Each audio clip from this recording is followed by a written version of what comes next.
Autoline Daily is brought to you by Borg Warner, feel good about driving. Bridgestone, your journey, our passion. Dow Automotive Systems, improving durability and increasing design flexibility with Betamate structural adhesives at dowbetamate.com. And by Hyundai, new thinking, new possibilities. Hello and welcome to Autoline Daily. General Motors fired its head of public relations yesterday. Actually, GM did not say it fired Selim Bingal. It said he left to pursue other interests. But I say he was fired, and here's why. His departure was effective immediately, and GM will only now start looking for someone to replace him. If this was part of some longer-term plan, they'd already have a replacement lined up. In a statement to news outlets, GM said his departure had nothing to do with the ignition switch recall. But we all know that GM CEO Mary Barra's appearance before congressional hearings was nothing less than a public relations disaster. GM also replaced its head of human resources, Melissa Howell, with GM veteran John Quattrone. And while Mary Barra was effusive in her praise of Melissa Howell and her service to General Motors, she gave Selim Bingal little more than a perfunctory thank you before sending him on his way. Last month, Jeep unveiled an all-new small SUV at the Geneva Auto Show called the Renegade.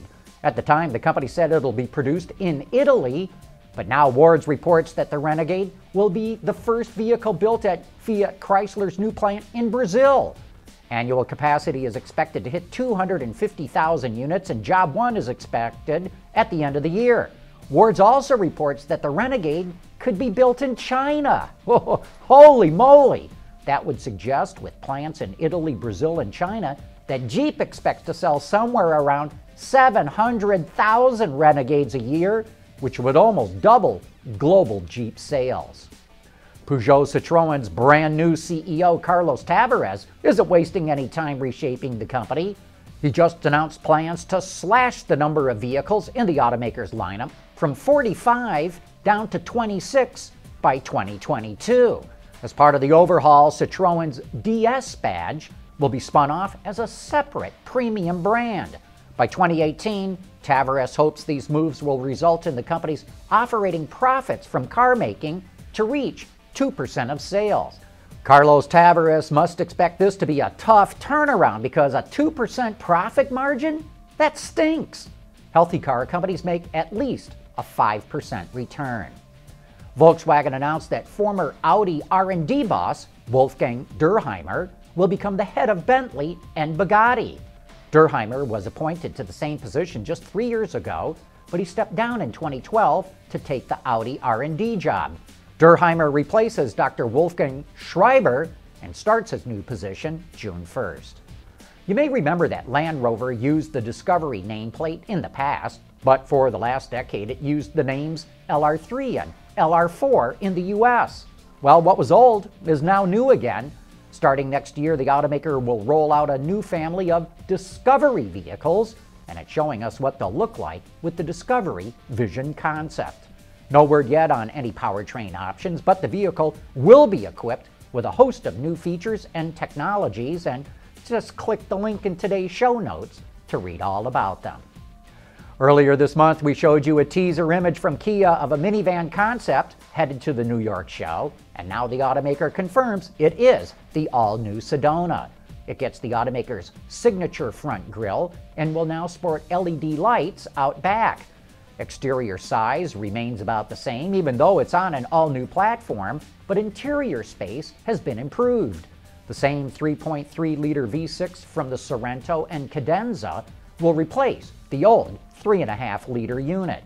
Pricing will be released closer to the minivan's launch date. Speaking of that New York show, don't forget we're inviting you to help us interview a bunch of executives who are going to be in New York. That list includes Alana Tracy Bari, the product manager for the BMW 6 Series, Mike Manley, the CEO of Jeep, and Maury Callum, the head of design at Ford. If you have questions you would like us to ask these executives, shoot us an email to viewermail@autoline.tv. We'll pick the best questions we get from you and pose them to our lineup of guests. Coming up next, we're going to take a look at a supplier's vision of what the HMI experience will be like for drivers in the future. Dow Automotive Systems, driving solutions in automotive, commercial transportation, and aftermarket with innovative products like Betamate structural adhesives. Lighter, stronger, safer. DowBetamate.com.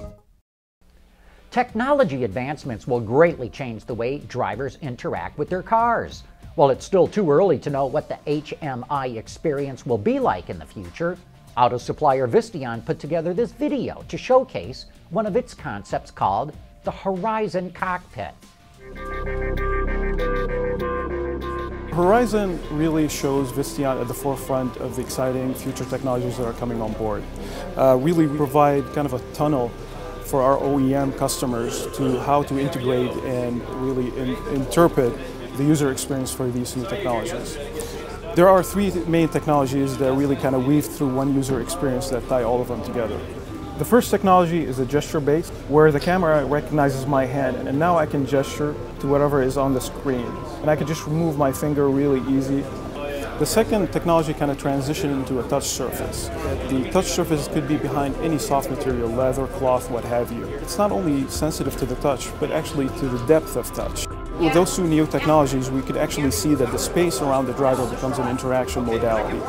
And lastly, but not least, is the actual display. Basically, it's two staggered display that has a very sophisticated graphics that we create to take advantage of the previous two technologies and kind of cognitively connect the driver to that modality of interaction. Richness of the graphics, especially between the two displays, as the things that I'm interacting with and needs my attention are brought to the front screen, and the other ones that are kind of on the deck are brought to the back. You can actually call any function in a shortcut, and you could use the voice as well as a gesture to invoke that. So for instance, I could say knob temperature, and now I'm using the gesture to interact with the temperature. So as you know, technology really moves at a breakneck speed. We see our job at Visteon not only to integrate the latest technology, we weave that user experience through all these technologies and show them what's best about implementing it, from the software to the hardware to the actual user experience itself, which we think is one of the most important components of introducing new technology to the user and the driver. Kind of interesting technology. Anyway, that wraps up today's report. Thanks for watching, and please join us again tomorrow.